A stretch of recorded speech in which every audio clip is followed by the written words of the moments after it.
हम सभी सराफा व्यापारी चोरियों के शिकार होते रहेंगे क्या? चोरियां पकड़ी जाएंगी कि नहीं पकड़ी जाएंगी? अभी मेरी एक 23 फरवरी 23 को एक 7 लाख की चोरी हुई थी अस्पताल के अंदर दरवाजे के सामने। दूसरी चोरी अभी 5 फरवरी 2024 को 10 लाख रुपए की 12 चेन का पैकेट ले गए एक दुकान से। वो भी सीसीटीवी कैमरे में कैद है, उस समय भी सीसीटीवी कैमरे में कैद थे। अभी खजुराहो में भी उसी दिन चोरी करके आया वो व्यक्ति।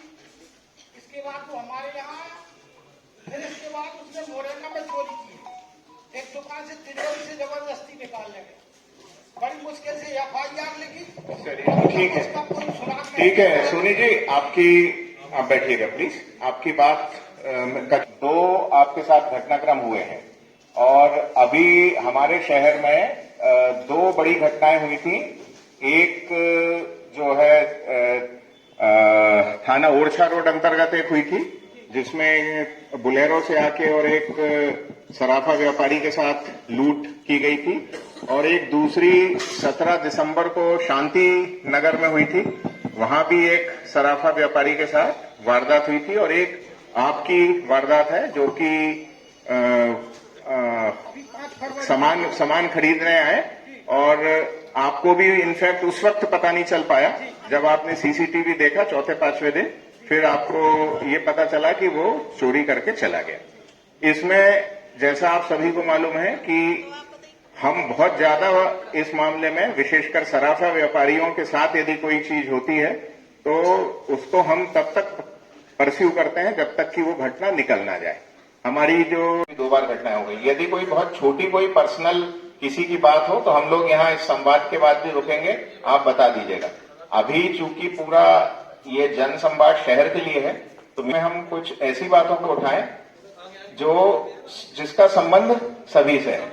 यदि किसी का कोई पर्सनल, हर मोहल्ले हर गली में लगभग अवैध शराब या नशाखोरी का कारखाना चलता है। पुलिस चाहे तो पूर्ण निष्ठा से बहुत हद तक इसमें काबू पाया जा सकता है। निवेदन है कि ऐसी जगहों को चिन्हित करके ये जो अवैध नशा का कारोबार है इसे बंद किया जाए। ये सिर्फ ये होता था कि भाई आदमी गांजा ले रहा है या जो शराब है वो पी रहा है, परंतु उसमें फिर नशे में बाद में ड्रग्स आती चली गई, और खासकर बघेलखंड बुंदेलखंड में जो मेडिकेटेड चीजें हैं जैसे फोरेक्स है ये भी खूब चलती है, और जो पाउडर होता है जिसको हम ब्राउन शुगर या हेरोइन बोलते हैं, इसका भी थोड़ा थोड़ा प्रचलन इस क्षेत्र में देखने को मिल रहा है। और फाइनली नशा एक ऐसी चीज है कि नशा अपने आप में तो एक बुराई है, परंतु इस बुराई से अपराध की तरफ आदमी प्रेरित होता है, क्योंकि नशा करने के लिए उसको पैसे चाहिए। जब घर से नहीं मिलते हैं तो वो छोटी मोटी चोरी और ये सब करने लगता है। अब इसमें यद्यपि पिछले साल भी यदि मैं देखता हूं लगभग 2-2.5 हजार हमारे केसेस बने हैं जिसमें NDPS के भी हैं, लिकर के भी हैं, परंतु उससे कोई फर्क नहीं पड़ेगा। इसमें दो तरफ से इसमें लड़ाई लड़नी पड़ेगी। एक सोशल लड़ाई भी लड़नी पड़ेगी कि परिवार भी अपने बच्चों का ध्यान रखे, और दूसरा पुलिस को जो लोग बेचते हैं उसके ऊपर कार्रवाई करनी पड़ेगी। इसमें एक मिनट मैं अपनी बात कर लूं फिर आपसे सुनूं। इसमें मेरा एक सोचना है, आप लोग बताइएगा। जब मैं ग्वालियर में SP था तो मैंने एक इसमें सिर्फ नशे के लिए सेल नंबर मैंने जारी किया था। नॉर्मली वो नंबर मेरे PA के पास रहता था, जिससे कई बार आप लोगों की शिकायत रहती है मतलब सामान्य एक व्यक्ति की कि साहब हमने सूचना दी और हमारा ही नाम खुल गया, उस पर तो कार्रवाई नहीं हुई, अब उसने हमसे बुराई और कर ली। तो वो नंबर मैंने अपने PA के पास रखा था। एक CUG नंबर मैंने जारी किया था कि कहीं भी यदि अवैध रूप से यदि शराब या ये बिक रही है तो उस पे लोग फोन करते थे। चूंकि मेरे PA के पास ही था तो कहीं उसका नाम जाता भी नहीं था, वो मुझे फॉरवर्ड कर देता था। तो एक व्यवस्था हम ये कर सकते हैं कि एक CUG नंबर जो मेरे PA के पास रहे वो हम कल जारी कर सकते हैं, तो उसमें किसी की पहचान भी उजागर नहीं होगी, आप उसमें बताएंगे और उस पर हम कार्रवाई करेंगे। हो सकता 5% 10%, मैं नहीं कह रहा हूं कि पूरी चीजें एक दिन में सुधर जाए, संभव ही नहीं है। हमारा उद्देश्य क्या है आज इसका कि 10% 20% भी यदि किसी हमारी एग्जिस्टिंग व्यवस्था में सुधार हो जाए तो हम मानेंगे कि सार्थक था। तो अगर आपको लगता है इससे कुछ बेहतर होगा तो प्रायोगिक तौर पे हम 1 हफ्ते के लिए इसको चालू करके देख लेते हैं कि एक CUG नंबर जो कि हमारे स्टेनो के पास रहे, उसमें यदि कोई भी फोन करेगा तो यदि स्पॉट बता रहा है, वैसे तो बहुत सारी चीजें मालूम भी रहती हैं, सोशल मीडिया पे चलती हैं, पेपरों में भी छपती हैं, लोगों को भी मालूम रहता है, पर कई बार इग्नोर कर रहे हैं, कई बार कार्रवाई नहीं कर रहे हैं। तो यदि उस पर पिन पॉइंट, कई बार तो वहां ग्वालियर में था, लोग फोटो भेज देते थे कि ये साहब ये जो है ये देखिए ये खरीद रहा है, तो बड़ा अच्छा वो रहता था। और कभी भी उसमें किसी भी व्यक्ति की पहचान उजागर हमने नहीं की कि ये इन्फॉर्मेशन कहां से मिली। तो एक ये प्रयोग हम कर सकते हैं। अब आप बताइए, के पास रहेगा कि ना तो आपका व्हाट्सएप और ना आपकी पहचान कभी उजागर नहीं होगी, ठीक है। तो प्रायोगिक तौर पे हम 1 हफ्ते से चलाते हैं। अगर उस पर इंफॉर्मेशन आई, हमारी टीम ने अच्छी कार्रवाई कर दी, उसके अच्छे रिजल्ट आए, तो उसे हम कंटिन्यू करेंगे। ये नगर पालिका के लिए आएगा। तुम कुछ बोलना चाहोगे? कुछ 1 मिनट TI कोतवाली कुछ बताएंगे। गांधी चौक से लेकर के गल्ला मंडी तक, तो यहाँ कई सारे जो अपने व्यापारिक प्रतिष्ठान है, वो कई गाड़ियां ऐसे रहती है जो परमानेंट वही गाड़ियां खड़ी होती हैं। शायद वो घर की गाड़ियां रहती हैं, घर की गाड़ियां बाहर निकाल के 2-3 गाड़ियां अपनी दुकान के सामने लगा देते हैं। तो पहला तो ये कि ये गाड़ियां ना लगे, तो थोड़ी सी व्यवस्था सुचारू रूप से संचालित होगी।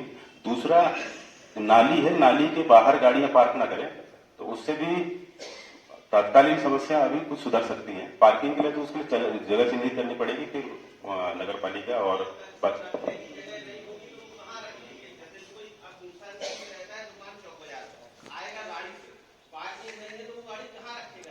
ठीक है।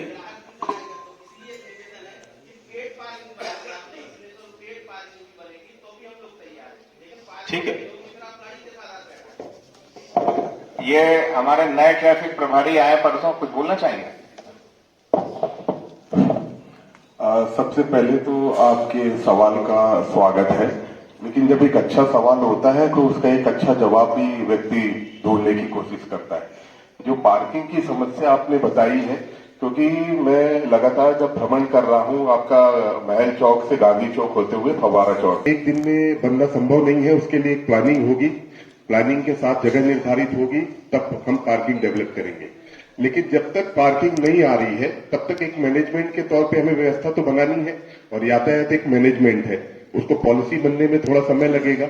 उस मैनेजमेंट के तहत मेरा जो अनुरोध है, अभी जो मैंने 2 दिन भ्रमण किया उसमें मैंने पाया कि उस गांधी महल चौक से फव्वारा चौक और गांधी चौक वाला जो रास्ता है, उसकी रोड की चौड़ाई कितनी है? आप लोग बताएंगे कितना चौड़ा रोड है? वो 20 फीट रोड है। 20 फीट रोड सफिशियंट होता है अगर वाहनों के निकलने के लिए, बशर्ते वो 20 फीट इसलिए नहीं बचा है क्योंकि हर दुकानदार ने 3-3 फीट रोड समान से घेर रखी है। दोनों साइड आपने 3-3 फीट रोड घेर रखी है। अगर पार्किंग बनेगी, आपका विचार उसका जो रखा आपने वो होगा ही, इंफ्रास्ट्रक्चर डेवलपमेंट होगा ही, लेकिन उससे पहले जब तक नहीं हो रहा है तो मेरा आप लोगों से अनुरोध है व्यापारी संघ से कि कृपया सामानों को दुकान में रखें। एक्सपोजर, दुकान के अंदर भी सामान है तो भी उसका एक्सपोजर होगा कि संबंधित सामान की दुकान है, व्यक्ति जो आना होगा वो दुकान में आएगा ही। उसको रोड में रखकर क्या हो रहा है कि हम स्पेस घेर रहे हैं। इससे ये हो रहा है कि अब मोटरसाइकिल वाला आया, वो दुकान के सामने जहां जगह गाड़ी खड़ी करने की थी वहां